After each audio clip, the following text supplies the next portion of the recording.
Está começando o Eventos Cast, o seu podcast que exemplifica na prática como os eventos se tornam experiências memoráveis.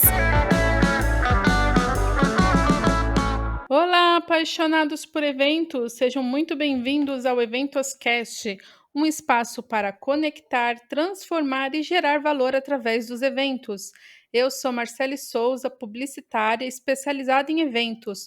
Sou founder da MS Eventos, uma consultoria de eventos presenciais e online.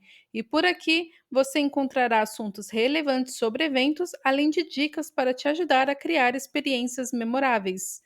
E minha convidada de hoje é Patrícia Peck Pinheiro. Ela que é advogada especialista em direito digital, propriedade intelectual, proteção de dados e cibersegurança, graduada e doutorada pela Universidade de São Paulo e PhD em Direito Internacional. Seja muito bem-vinda, doutora Patrícia. Muito obrigada, Marcele. Agradeço o convite para estar aqui esclarecendo sobre um assunto tão importante como a nova lei de proteção de dados pessoais e que todos nós vamos ter que estar assim em conformidade, né? Sejam aí pessoas físicas ou pessoas jurídicas. Agradeço o convite. Nós que agradecemos pela sua participação e disponibilidade. E para a gente começar aqui a conversar, né, bater um papo sobre essa lei, eu gostaria que a doutora Patrícia, de modo geral, explicasse aqui para os nossos ouvintes o que é essa lei efetivamente e como ela impacta na organização de eventos. Bem, primeiro, né, é uma legislação que vai tratar sobre como nós devemos utilizar os dados pessoais e alcança aquilo que nós utilizamos das informações relacionadas às pessoas físicas, né? Então, hoje, nós já estávamos habituados, né, em qualquer relação entre instituição pública e instituição privada, seja ali a startup, a pequena empresa, né, em todo tipo de porte, de negócio, que nós precisamos, seja cadastrar um cliente, que é um consumidor final, como você comentou, quem realiza eventos, né, que você tem ali o participante do evento, ou então, por exemplo, você ter aqueles dados relacionados aos funcionários, os colaboradores, ou quando você tem um visitante, ou quando você tem aquela pessoa que é de um fornecedor que vem executar uma atividade. Então, é uma legislação que vai orientar quais são os limites de uso desses dados pessoais,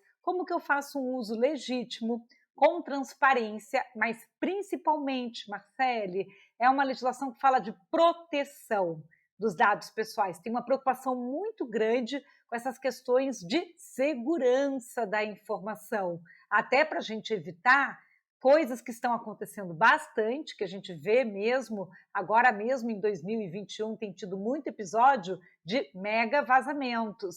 Então, ela é uma legislação bem técnica, porque ela traz essas questões das proteções e ela alcança a todos. Então, a gente tem dito assim, é uma legislação que ela está dentro da seara da proteção dos direitos humanos, então ela fala de privacidade, mas ela vai além, ela fala sobre governança. No final, apesar de nós sabermos que toda vez que tem uma lei nova, acaba trazendo uma necessidade de ter que investir, né, para ficar em conformidade, ela vai trazer também para o empresário uma maior proteção de patrimônio e reputação, porque as marcas, hoje, se elas são envolvidas numa situação, né, de vazamento, elas acabam tendo um impacto na sua reputação aí dentro do mercado, né? Ninguém quer parar na notícia do jornal de que está ali envolvido num vazamento. Então, é uma legislação extremamente importante que tem que estar na prioridade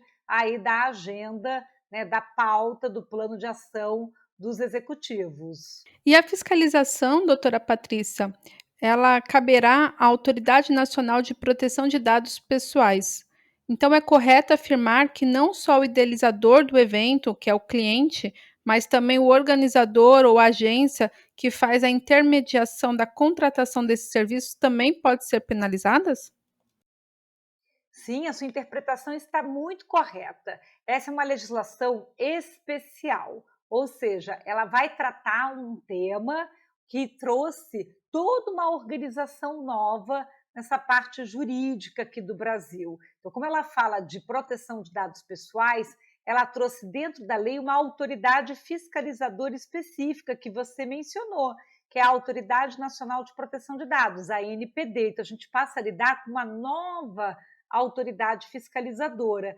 Mas não apenas ela fiscaliza a lei, a gente ainda vai conviver também com a fiscalização do Ministério Público, fiscalização do PROCON, fiscalização do IDEC. Então, é mais uma autoridade para a gente estar atento aí. E as multas previstas pela LGPD, que é a sigla que a gente usa para mencionar a legislação brasileira, são extremamente elevadas.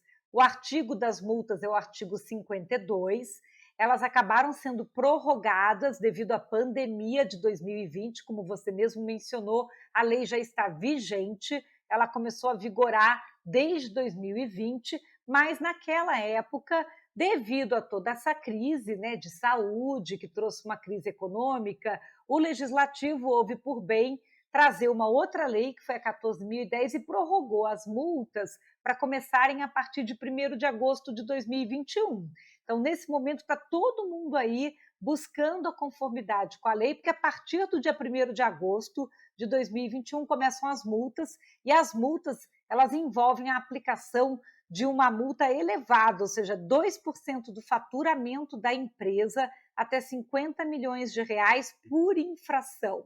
Claro que pode ter uma advertência se for uma situação de violação pequena, mas tem muita preocupação de que se for uma violação já elevada da lei, como é esse caso de vazamento que eu tinha comentado aqui com você, já pode ser essa aplicação da multa alta. E alcança, sim, a todos os envolvidos no fluxo do tratamento de dados. Então, no caso do setor de eventos, você tem ali o idealizador do evento, você pode ter quem está produzindo o evento, você tem patrocinadores. Então, todo mundo que acabar compartilhando uma base de dados pessoais, que a legislação vai chamar de controladores de dados, ou os terceirizados que são contratados para ajudar na execução do evento, que acabam recebendo uma listinha lá, aqui está o nome do participante, está o e-mail, está o CPF, né? Acaba tendo contato com esses dados. Se qualquer deles acabar tendo uma violação, está sujeito à aplicação da multa, assim como está sujeito à fiscalização dessa autoridade. Muito bom. E aproveitando, aí a senhora mencionou, né, que a lei ela foi prorrogada. No seu ponto de vista, nesse cenário atual de pandemia que ainda estamos vivendo, é possível ser prorrogado novamente essa lei? A gente nunca pode dizer no Brasil, né, aquela história do nunca diga nunca, né? Já existem iniciativas com alguns pleitos, alguns pedidos, se seria possível prorrogar pelo menos essa multa financeira, né, pelo contexto que a gente está vivendo ainda de pandemia e de crise em 2021.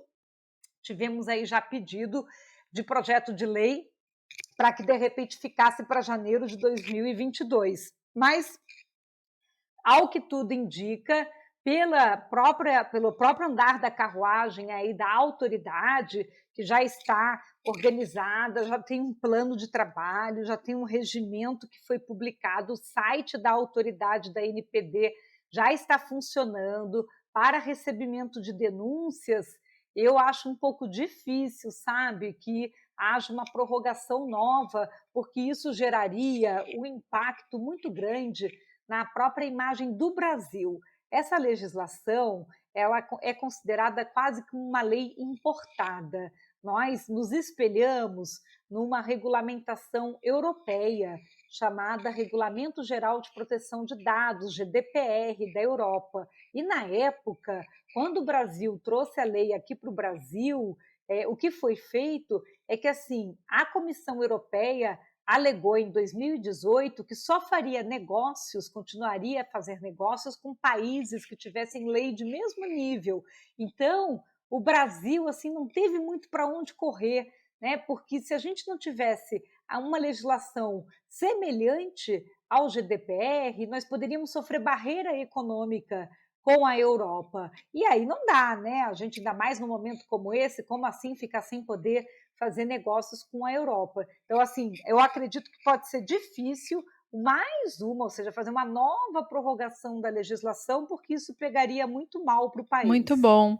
E, doutora Patrícia, como que funciona essa relação desses dados do do organizador com o patrocinador? Ou seja, o organizador ele pode ou não limitar a participação do participante do evento se ele não concordar em fornecer os seus dados para terceiros? Essa é uma questão extremamente pertinente, né? Essa é uma legislação que ela traz uma necessidade de se aplicar os princípios que estão previstos no artigo 6º, e ali diz que, como princípio, quando há o tratamento de dados, estará de boa fé aquele que fizer um tratamento com transparência, deixando claro as finalidades dos dados, se há compartilhamento com terceiros, e aonde a gente faz isso, né? Nós fazemos isso atualizando a política de privacidade e proteção de dados. Então, normalmente, o organizador de um evento, desde o momento que você faz ali aquele convite, aquele cadastro para ficha de inscrição, você já tem que deixar muito claro quais são os dados pessoais necessários para a realização do cadastro no evento, o que vai ser feito, ou seja, quais as finalidades de uso daqueles dados e se haverá compartilhamento desses dados e até mesmo internacionalização dos dados, porque pode ser necessário que haja uma transferência dos dados até para alguém que esteja fora do território nacional, ou se há uso de algum recurso de nuvem, né, de cloud computing. Então, essa é uma premissa da lei, desse dever de transparência, de que isso tudo seja apresentado naquele primeiro momento que o titular está fazendo o seu cadastro inicial. E aí a legislação prevê que, se houver requisito, ou seja, se para eu usufruir de um serviço ou de um produto eu tenho que fornecer dados pessoais, que aquele que é o controlador, no caso aqui o organizador do evento, apresente esse requisito logo no início, na solicitação do dado pessoal. E se houver uma consequência, por exemplo, se eu não fornecer o dado pessoal ou não quiser que ele seja compartilhado, qual é a consequência? Então, como consequência, não vai ser possível a sua participação nesse evento, porque ele é patrocinado, porque ele tem essas parcerias. Então, que isso seja apresentado previamente, sempre claro, com uma linguagem clara, objetiva, para aquele titular. Então, essa é uma legislação que ela não vai proibir o uso ou o tratamento dos dados pessoais. Ela traz regras que determinam limites e que trazem direitos dos titulares dos dados, para que esse titular depois saiba como que ele pode solicitar, por exemplo, um apagamento de dados ou uma revogação de consentimento. Então, é assim que a gente procede. O organizador tem que ter regras claras, atualizar essa política de privacidade e proteção de dados nesse primeiro momento de contato, de interface com o participante do evento, e deixar qualquer limitação, qualquer restrição relacionado à condição de condicionar fornecimento de dados à participação logo no primeiro momento de cadastro. Entendi. E por quanto tempo que a agência ou a produtora de evento, que é a intermediadora do organizador, é responsável pelo vazamento desses dados ou é responsável por estar armazenando esses dados? Bem, assim, né, quando você tem uma relação de execução de um evento, normalmente essa relação está baseada num contrato. A legislação diz que você sempre tem que tratar dados pessoais com alguma base legal. E ela traz no artigo 7, no artigo 11, quais são as bases legais que vão justificar e dar legitimidade para o tratamento. Então, eu posso tratar dados pessoais com base em contrato, pode ser o contrato, no caso aqui, de execução de um evento, poderia ser contrato de trabalho, pode ser qualquer outro tipo de contrato, pode ser para cumprir com obrigação legal, pode ser, por exemplo, baseado, como eles acabam utilizando o legítimo interesse, que é muito usado no marketing para poder gerar leads, mas eu sempre tenho que ter uma base legal. Aí, a partir daí, você tem uma previsão na lei de que, enquanto durar, né, aquela base legal que justifica o tratamento, você pode ter aquele tratamento de dados, ou enquanto você estiver sujeito a alguma obrigação legal de guarda, por conta da prescrição. Então, isso está no artigo 16, né? Então, se você tem uma relação contratual, você tem todo o período de antes de executar o evento, o tempo de produção do evento, existe um período de realização do evento, existe pós-evento, porque você tem prestação de contas do evento, encerramento de evento, e alguém pode questionar algo daquele evento, então você tem que guardar ainda por um prazo legal de prescrição. Né? Se você considerar relações de consumo, se havia um participante, pessoa física, consumidor final, você pode ter aí um prazo de 5 anos de guarda daquelas informações, caso haja questionamentos. Se era um evento mais corporativo, uma situação de relações mais B2B, pelo menos o prazo de 3 anos do Código Civil. Então, você vai tendo um lapso de tempo ali. Se alguém pode questionar alguma questão tributária, fiscal, também vai para 5 anos. Então, você sempre vai guardar pelo prazo máximo, considerando essa tabela de temporalidade de obrigações legais. Entendi. Muito bom, doutora Patrícia. E pensando aí nessa nova era de eventos online, quais os cuidados que se deve ter para não receber multas administrativas? Olha, com toda certeza, volto a dizer, né? Eu acho que um lado positivo dos eventos online é que essa jornada, né, daquele que é o participante, de todos os envolvidos, podem ser palestrantes, podem ser patrocinadores, você consegue fazer uma jornada assim com mais rastreabilidade, né? Porque está todo mundo se conectando através de uma plataforma. Então, a legislação ela pede muito que você cumpra com transparência e que você tenha evidência que você informou, né, de que você trataria dados pessoais, para quais finalidades, como que seria o tratamento, e que você tem que ter um canal de contato do encarregado de dados, que é uma figura nova trazida pela lei, que é o famoso DPO, e que esse contato também tem que estar ali no principal site do controlador, segundo o artigo 41. Então, acho que o importante é assim, na era da segurança da informação, a gente tem que informar sobre segurança. Informação protege, é a informação clara. E aí aproveitar que nas interfaces digitais a gente consiga colocar isso na própria navegação do usuário de uma forma bem amigável, educativa, orientativa. Do outro lado, a gente tem que desenvolver ambientes que estejam preocupados com cibersegurança. Porque às vezes você está ali com todo um ambiente online para cadastro, que a pessoa está preenchendo nome, CPF, e-mail, se é um evento pago, vai colocar dados de cartão de crédito, você tem que estar com um ambiente muito protegido para que depois essa base de dados não fique facilmente exposta, para que um hacker não ataque, não capture essa base, ou até ali no back-office, quando você tem as equipes trabalhando, ter muito cuidado como que fica a circulação dessa informação, porque é uma preocupação desde o início, quando você captura o dado pessoal, até a eliminação, que a gente fala que é o descarte seguro do dado pessoal. E como as pessoas estão trabalhando bastante de casa, no home office, a gente hoje tem que estar preocupado com conseguir aplicar medidas técnicas e administrativas de segurança nesse ambiente doméstico do home office. Então, se a pessoa está usando uma máquina que é de casa, ou um celular que também é doméstico, que é particular, tem que baixar as atualizações, tem que usar senha segura, não compartilhar senha. Então, são aqueles cuidados de segurança que são fundamentais, que depois que vazou, não tem como puxar de volta os dados e a multa vai ser elevada. Com certeza, e ninguém quer receber uma multa, né. Essa que é a verdade. E a gente tem visto aí também, doutora Patrícia, um corre-corre, vamos dizer assim, né, das empresas para se adaptar a essa segurança, né, e de fato colocar aí nos eventos, colocar aí na sua empresa os termos de privacidade. E aí eu te pergunto, existe um texto pré-determinado que deve ser adaptado para cada empresa, ou é preciso realmente, contratar uma assessoria jurídica para poder, então, se precaver aí de transtornos futuros?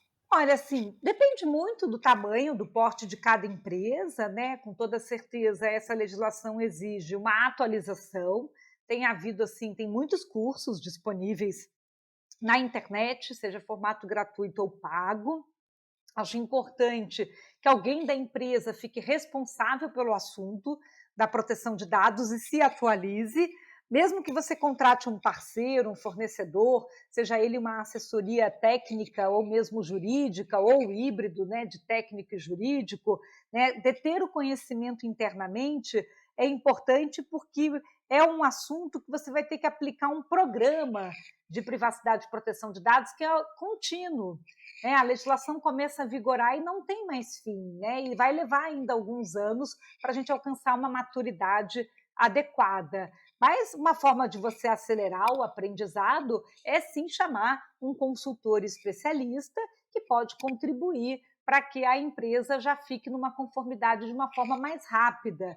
Normalmente, existe ali um trabalho de você realizar um diagnóstico, que é o assessment inicial, fazer um plano de ação, elaborar rapidamente uma atualização de políticas e contratos para poder já fazer aquela blindagem da vitrine, principalmente pela entrada, da onde que entram os dados pessoais, e depois fazer um certo trabalho de cultura para que você possa gerar prevenção e evitar esses riscos relacionados à violação de dados. Muito bom, doutora Patrícia. Agora a gente está indo aí para os momentos finais do nosso episódio, mas antes eu gostaria que a senhora desse aí suas considerações finais aqui para os nossos ouvintes. Bem, acho que como principal recomendação, né, todos aqueles que lidam num ambiente com mais exposição, né, acho que são áreas assim que também geram muita comunicação, como acontece com o setor de eventos, tem que estar mais alertas, com bastante cuidado. Quando começou essa legislação na Europa, as primeiras denúncias envolveram muito as empresas que mexiam com marketing digital, com telemarketing, com muitas campanhas relacionadas a e-mail marketing, geração de leads, porque às vezes aquele titular vai fazer aquele questionamento, poxa, como você tem meus dados, da onde você tem a minha informação? Eu acho que esse é um cuidado que nós temos que ter, né, que a área mesmo de eventos consiga fazer esse trabalho para legitimar as bases de dados e que depois tenha esse trabalho de proteção, porque com toda certeza a base de dados pessoal é um patrimônio valioso, como também é muito valioso proteger reputação e marca. Com certeza, e tudo que as empresas querem é ter uma boa reputação, isso com certeza. E agora, doutora Patrícia, eu gostaria que a senhora contasse aqui para os nossos ouvintes como que as pessoas te acham nas redes sociais. Sim, eu acho que a forma mais fácil é me procurar no LinkedIn, né? O meu LinkedIn é Patrícia Peck Pinheiro, tudo junto. Acaba sendo a mídia social que eu mais dissemino conteúdo, conhecimento, e por ali eu dou dicas, eu compartilho materiais, recomendo livros. Normalmente, quando alguém me manda alguma perguntinha, respondo também. Seria o canal assim de mais fácil acesso. É isso aí, apaixonados! E agora eu quero convidar vocês para seguirmos juntos nessa conversa com outros profissionais na nossa comunidade do Eventoscast. Para entrar, basta acessar o nosso site eventoscast.com.br e acessar o ícone do WhatsApp ou pelo link na bio do nosso Instagram, @eventoscast. Por lá você encontrará diversos profissionais para dividir suas opiniões e aprender como tornar os seus eventos memoráveis. E eu quero agradecer mais uma vez, doutora Patrícia, pela senhora ter aceitado o meu convite. Eu que agradeço. Espero que seja uma oportunidade de muitas e que eu possa retornar aqui e que agora a gente continue nessa jornada aí da conformidade, fazer todo mundo o dever de casa e ficaremos todos muito mais seguros para poder comemorar aí, fazermos muitos eventos, sejam eles online, offline, porque precisamos aí fazer o Brasil crescer. Com certeza, é o que todo mundo quer, né? Os eventos acontecendo aí, mas também de forma segura, para que ninguém tenha no final dor de cabeça, né? Exatamente. E eu quero agradecer também você, ouvinte, pela sua audiência. Siga-nos nas redes sociais, @eventoscast, e me adiciona lá no LinkedIn, @Marcele Souza. E para você que está ouvindo e curtindo esse episódio pelo Spotify, não esquece de clicar no botão seguir para ser avisado sobre os novos episódios. Ou se você estiver ouvindo pelo iTunes, deixe as suas 5 estrelinhas lá e comenta que eu vou ler tudinho. Até mais. Tchau, doutora Patrícia. Tchau, obrigada.